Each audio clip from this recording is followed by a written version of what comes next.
Look at the physical engineering of a modern quantum processor. Current hardware operates with roughly 100 logical qubits.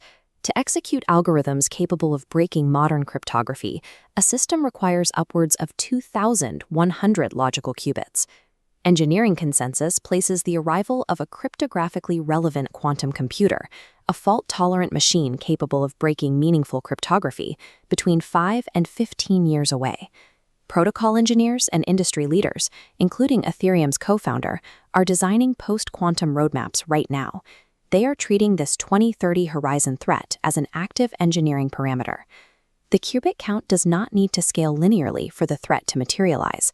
Ongoing software optimizations and algorithmic efficiencies are continuously lowering the threshold of logical qubits required to execute an attack.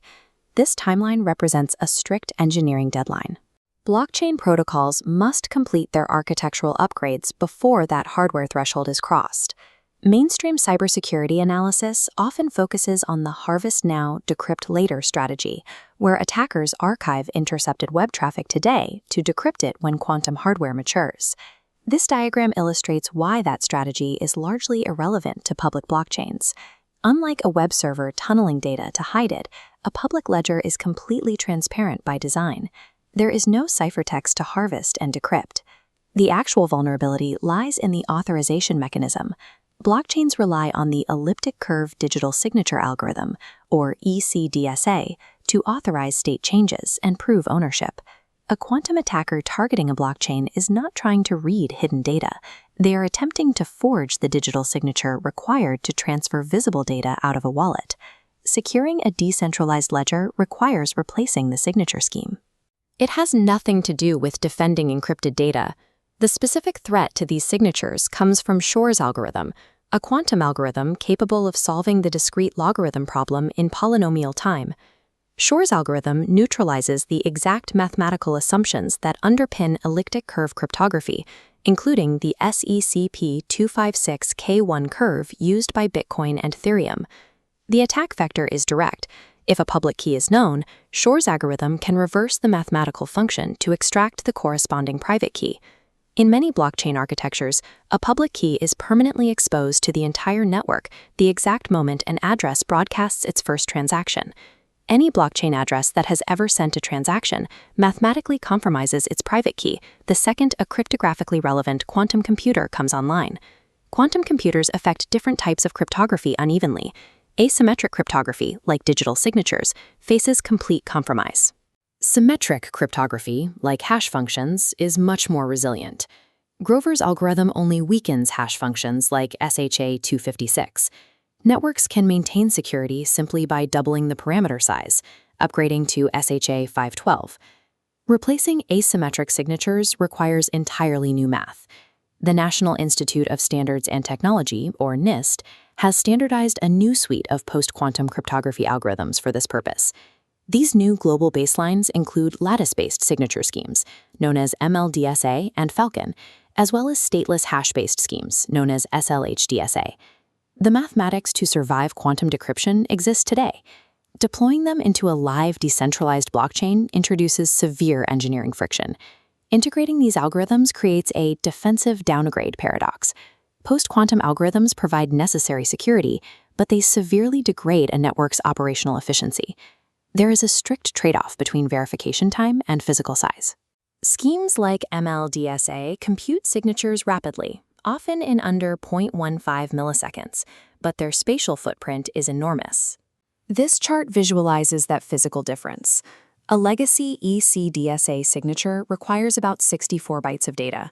The new MLDSA and Falcon signatures require between 2 and 3 kilobytes.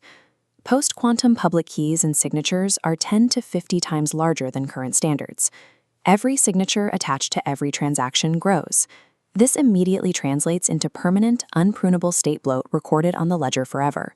Empirical data from testnet implementations on permissioned systems already show a 52 to 57% degradation in overall network throughput. Achieving quantum security using current NIST standards effectively halves the capacity of the network while imposing massive new storage requirements on node validators. The storage bloat is only half the problem. The larger signatures also trigger cascading failures at the active network transport layer. Data moves across networks in standard UDP packets, which have a strict 1500-byte maximum transmission unit limit, a hard boundary for data transport. Dropping a massive post-quantum signature into this protocol instantly shatters the packet into multiple fragments. IP fragmentation across a decentralized peer-to-peer network causes compounding propagation delays, high latency, and increased packet loss. Live networks are engineering specific workarounds. Algorand, for example, utilizes Falcon signatures exclusively for periodic state proofs, keeping them out of everyday peer-to-peer transactions. Ethereum is utilizing account abstraction, specifically ERC-4337, to decouple the signature from the core protocol, allowing custom post-quantum validation at the smart contract level. Integrating post-quantum security requires a complete architectural redesign of how raw data moves between nodes. Network upgrades solve the problem for the protocol, but they do not solve the problem for the end user.